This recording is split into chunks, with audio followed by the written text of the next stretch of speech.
All right, troops, how's it going? Well, firstly, you'll notice things are going pretty badly as we've now had to resort to paper for the episodes. So, a lot has changed since the last episode 5. One of the first things that's changed is I have, as you've noticed, been using this board with these letters that I can put in and change what I'm doing. Now, since then, my wife's auntie, so my auntie-in-law, has asked to borrow another one of the boards we've got.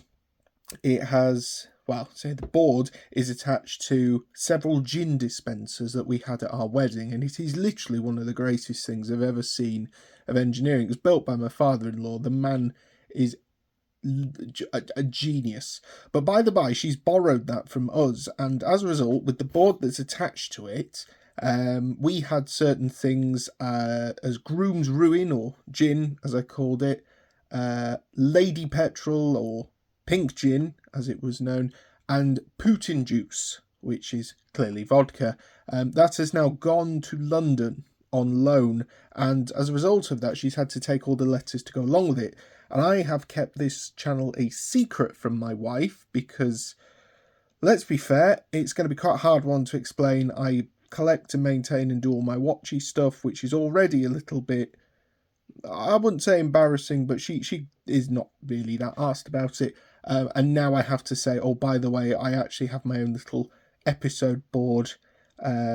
So to avoid all of that, I've just given the letters, which has now meant I've realised I've retained this board and affordable watching, but everything else has gone. I've literally only got now a couple left over, and we don't have a 6. So I've done a paper thing, so apologies for that. You'll also notice there's a bit of a different background, and that is because everything's changed in my office. So if I just zoom out here, so this is my watch station.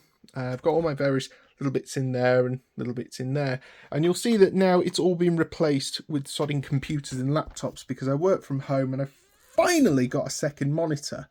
This has now meant I am 100% more productive and everything is great, but as a downside I've actually lost my watch space, so I'm currently in the process of renovating. And if we look back, I've now renovated to Iron Brew a Kallax. Now this Kallax is great because all my tools go in there, my watch stuff's going in there, and various other little projects I like to do go in here. So I'm a lot better storage-wise organised, and I've finally got space to put all of my watches. So if you'll see in one of the previous videos when I went to York, this was the watch box that we bought. It has currently now got the Yarriger, which I've reviewed, my Seiko, not a Seiko, that I made, my Rotary and Citizen. I'll cover these in another video. This is the first watch I was ever given by my grandfather, and this is one of the nicest things I've ever owned in my life. I love Rotaries, and this is one of my absolute favourites. This is the Prestige watch box, and if we just notice, it lights up when you open it. Again, I'll cover those two that you've not seen. This is the watch box that you've all seen, and you will have seen the videos for.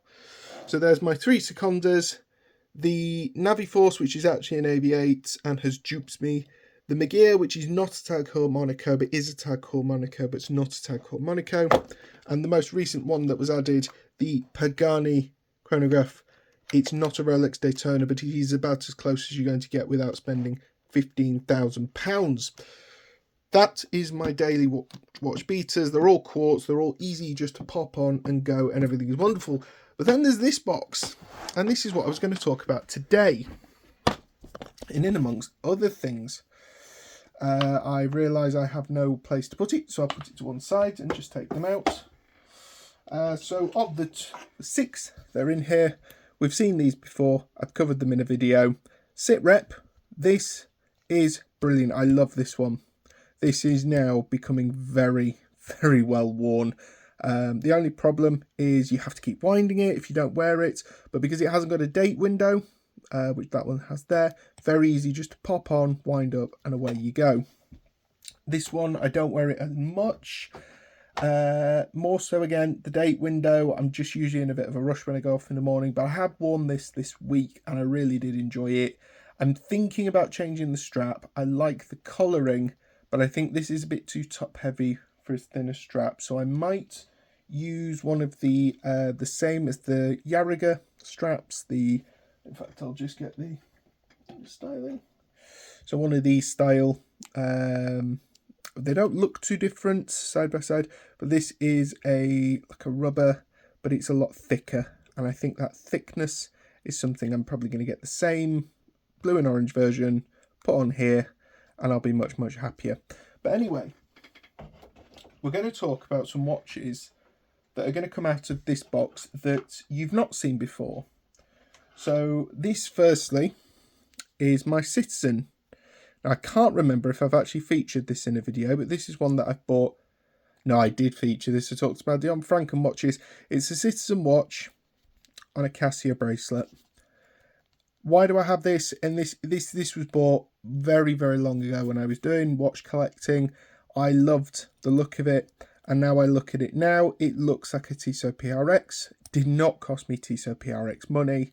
It keeps time really, really well. The original strap, which is in here somewhere, doesn't necessarily fit me. I've got quite big wrists, and it didn't come with any spare links. This Casio strap I had, put it on, it looks flawless. So yeah, I occasionally wear that. We do have another Casio, and it's this one. So this was bought in a job lot of watches that came, and I really liked it. So it didn't have an original strap, it was literally just the watch. There was a little bit of strap hanging on there, ripped off. Because it's a Casio, of course, you take the strap off, put a new one on, put a new battery in, and away you go. Keeps time, perfect. It's really light. I love wearing this in the office because you don't know it's there. Really elegant looking thing. You've got gold and black together. You can't go wrong. And I mean, it oozes class. It really does. Now, I'm not a big Casio fan. I just don't like digital watches. I don't like Casio really as a brand. They don't make anything in their quartz movements that I really like, their mechanical pro divers or anything like that. They just don't make anything I want. But I got this, and this is the only Casio I actually do like, because it doesn't look like a Casio. So yeah, it's a strange one. It's a very controversial opinion to have, because people see Casios as much more prestigious. I just don't like them. It's a bit like, Ford invented the car, and you turn around and you go, well, I just don't like Fords. I like other things, and I like maybe one model that they do, but I just don't like the range that they have. I'd never want one, and they're very affordable watches, but I feel like I'm the only affordable watching channel that probably doesn't want to buy a Casio, because that's cheating. It's about finding affordable watches that you don't find on the shelves. Speaking of, my most affordable watch ever is this. Now, you will be forgiven if you don't know who Spirit are, and that's because I also don't have a bloody clue.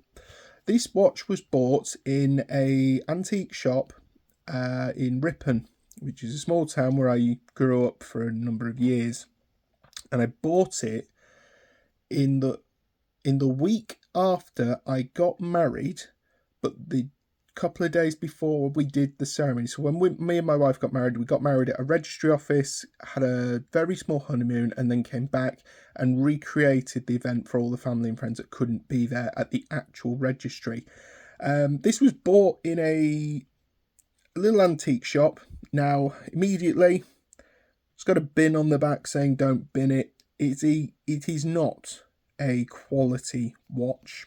The bezel does not move, but I absolutely bloody love it. And the reason I love it is the story behind it.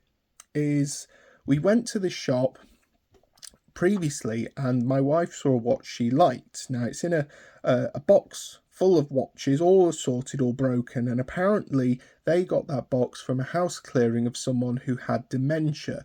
And what this chap used to do is he would go out and buy a watch and then just take it apart. He had loads of them, just all taken apart. Now, nothing was prestigious, nothing was, they weren't broken Rolexes. These were all watches you could buy in, say, Marks and Spencer's, Debenhams, very generic fashion watches. But this was in here, and this caught my eye, because if you cover that and you see that numbering and that sort of shape, you think, ooh, ow. What can I tell you about Spirit? Well, nothing. I don't know who they are. I think they're just quite a generic fashion brand. They've probably been and gone and don't exist anymore. But I paid £3 for this. Now, when we've gone with my wife before and she saw the watch, I was about to go and pay for it, and the lady running the shop said, could I mind the shop for a little bit while she went for a wee? And I've always wanted to own an antique shop, so I said, yes, absolutely. She went, she came back. I said, okay, great stuff. Can I buy this watch? She went, no, just have it. So we earned a free watch. So when we went back again, this was in the same box. It was supposed to be £5. They said, no, just have it for £3. Not for free, £3. But when you're making a saving like that, I had it in my pocket throughout the entire day. We were setting up the wedding at it was sort of a farm somewhere.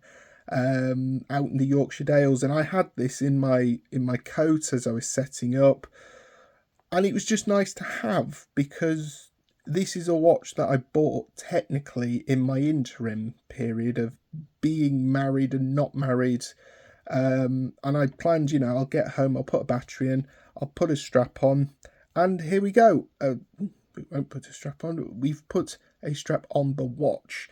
Faux pas there. Noticing the rose gold. I did want a darker green, so I may replace that at some point. But this is a very sentimental watch for me. This is one that I really, really liked the look of, and naturally, it holds a very special memory for me. So it'll be one that I'll just keep replacing the battery on. I don't wear it as much, I think, as I'd like to, with being a watch collector. There's always something else vying for the attention. But this is definitely one of the watches I would say I really do like because of the story it holds. And then the final watch in this box is this one. Now, this is a rotary, and you can immediately see it's had a bit of a beating. Now, this particular rotary was bought in a job lot of watches and shouldn't have been working. It was bought spares and repairs. Now, the back was missing. There were no screws in it. And obviously, if a quartz watch has had an exposed back, you've got, if you see here, the battery, all of the elements are exposed. So whatever rubs up against them, you run that risk of that then causing problems further down the line with the watch. Now, I'm very lucky. I wrote to Rotary, which say that after a couple of beers. I wrote to Rotary and asked them, this model, I think it's this number after Googling it. I'm after a back plate and some screws to fix that in. And I didn't think I was going to get anywhere. I thought, you write to someone like Rotary and you're expecting spare parts. They'll just tell you to, go away. But no, they wrote back. They said it'd be about £40 to get it sent and shipped. And I thought, you know what? It's worth saving. If for £40 it's foobard, I will replace the inner movement, and at least I get the watch, because I really like the look of this. I don't have a lot of tank watches. In fact, no, I don't have any tank watches. This is really the only one I own. But of course, it's rotary. You put a battery in. Away it went. It started. So I've managed to get the screws in. There's one screw where the end has broken off in there, so that'll be why it was cast aside. But it doesn't make any difference. I don't go swimming with watches. In fact, I don't really like to go swimming that much these days. So this is brilliant. I love it. I wear it more formally in the office than outside.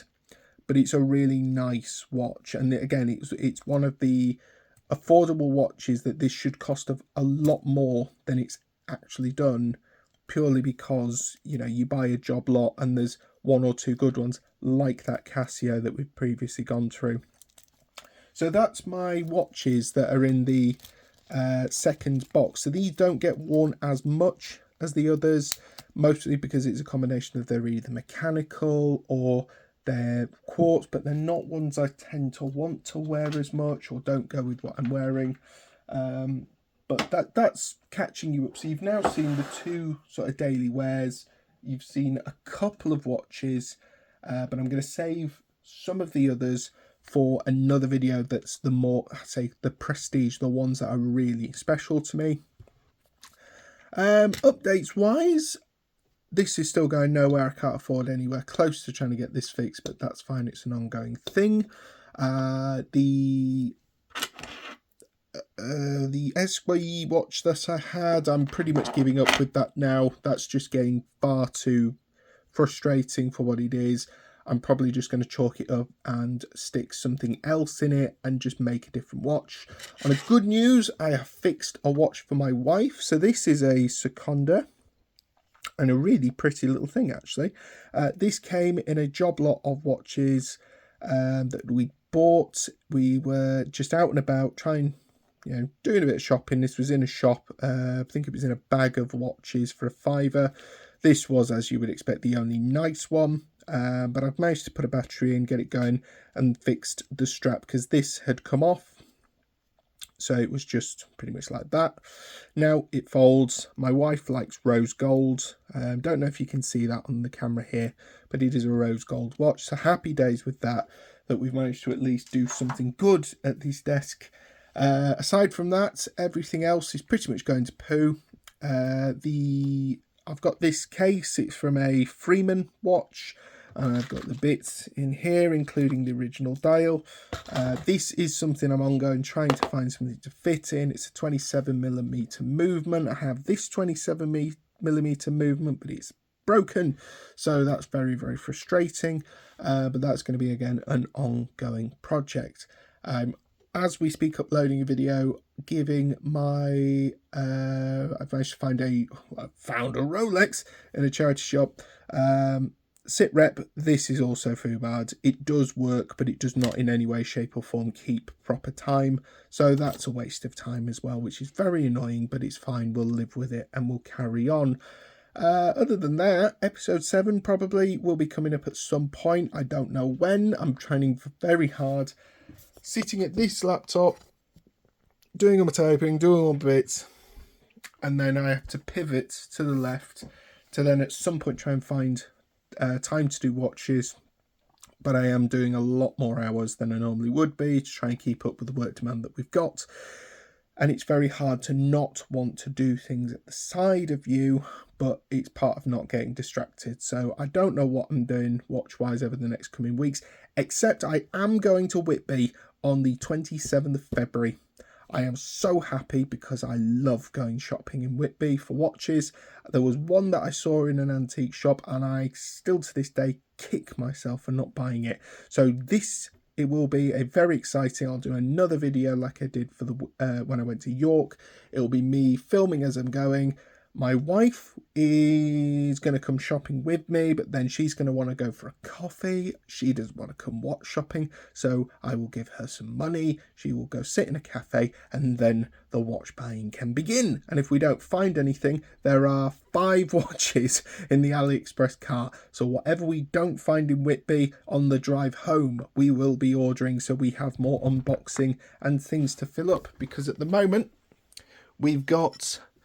ample space for 4 watches here, and then we've also got 2 for the Prestige. So I think that one is going back into the Prestige, as will that one. So we've got 6 watches to fill in. So very exciting news for the future, but for now we're kind of just stuck in this mid-ground. But if you've liked this video and this sort of little update, then drop me a like. If you want to keep up to date with episode 7, which hopefully will be, well, I'm going to do better than this. This was not my best work, I will admit. Pop me a subscribe. We now have 10 subscribers. So thank you, all 10 of you who are watching these videos. Really, really grateful that you're following on with this journey. I never thought I'd ever hit double digits of people to follow me on my watch journey. I didn't even think I'd get one, but now and behold, you're joining on, and I'm really pleased to have you. I want to say drop a comment. I haven't really got anything to comment, but let me know what you're thinking. What's on your mind in your affordable watching? And yeah, really, really good to have you, and I'll see you on the next one. Thank you very much. Good night.